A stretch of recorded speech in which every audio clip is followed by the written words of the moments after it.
Here we go. That pair been giving me some beautiful, beautiful youngs.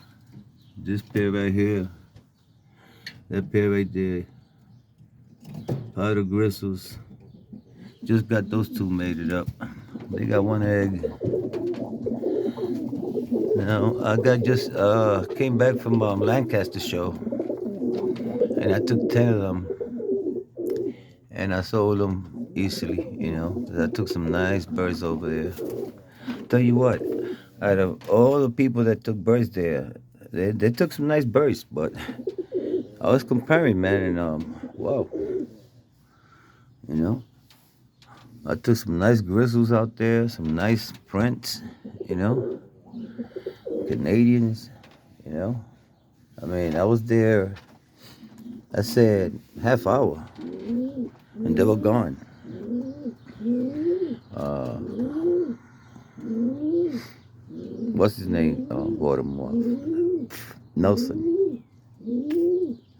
Nelson Baltimore for me, and you know,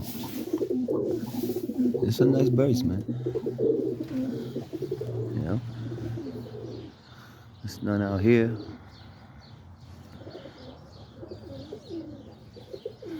No, I felt like giving up, man. I feel like, you know,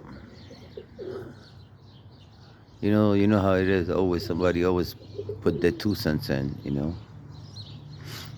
and you know,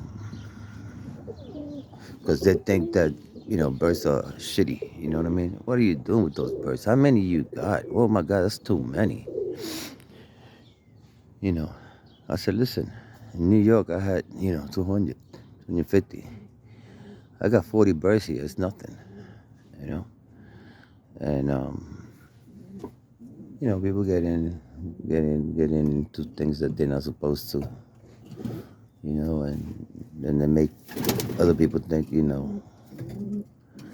But yeah, I was about to get this up, man. I was gonna take them all and get rid of them in Lancaster show, because people don't think anything of these. They think that these are rats, too much poop. They bring germs. They bring rats to the house, and yeah, man, that's a nice bird right there. It's a nice Canadian. It's a nice bristles. Some blue ball right there. The other day he got chased by 2 hawks, man, and he was gone for like I said about an hour and a half.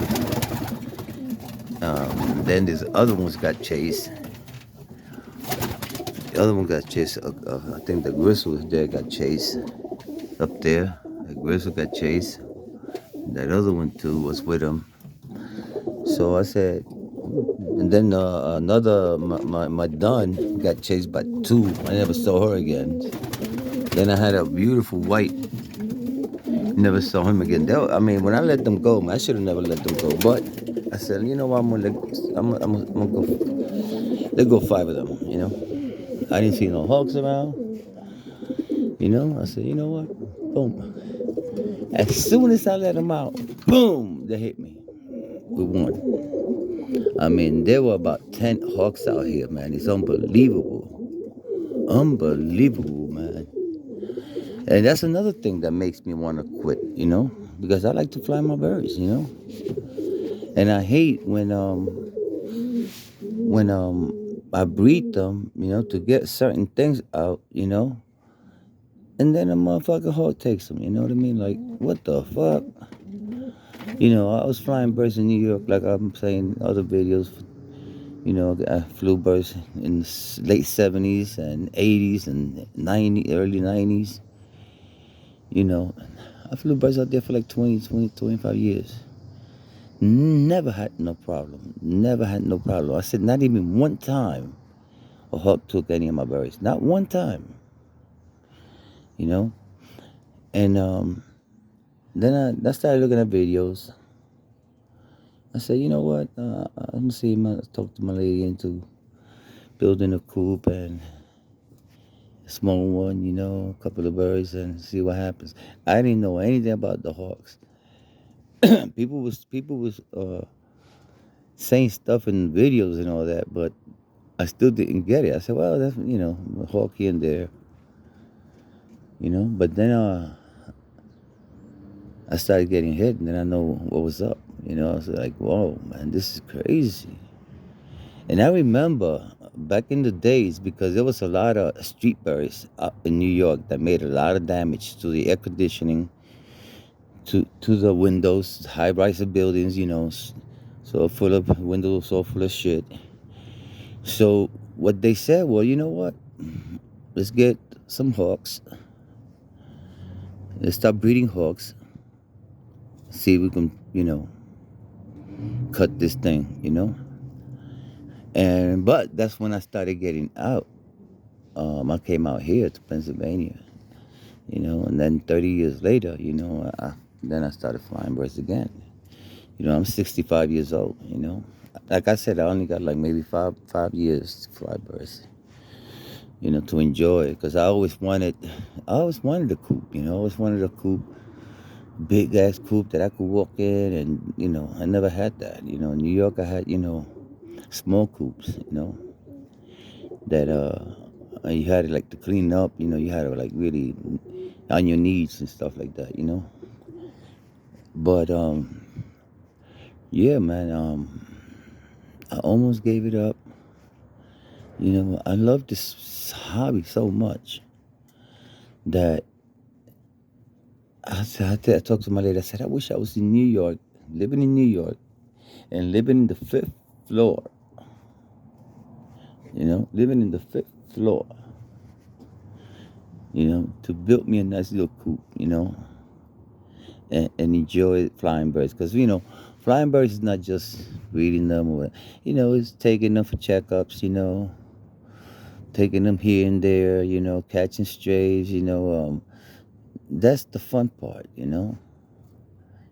breeding some nice smart birds, that nobody can catch, birds that will fly for hours, yeah, man, because in New York I had two coops. I had a flight coop and Canadians and grizzles I had, right?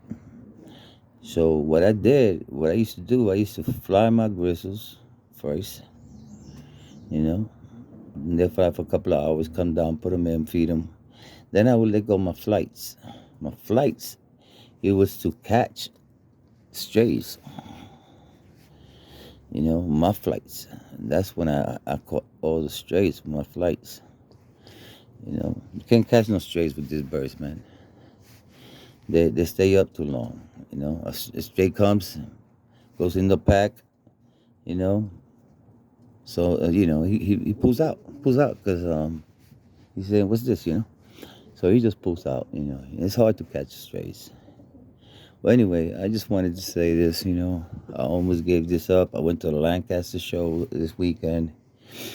It was really nice. I sold my birds to Nelson.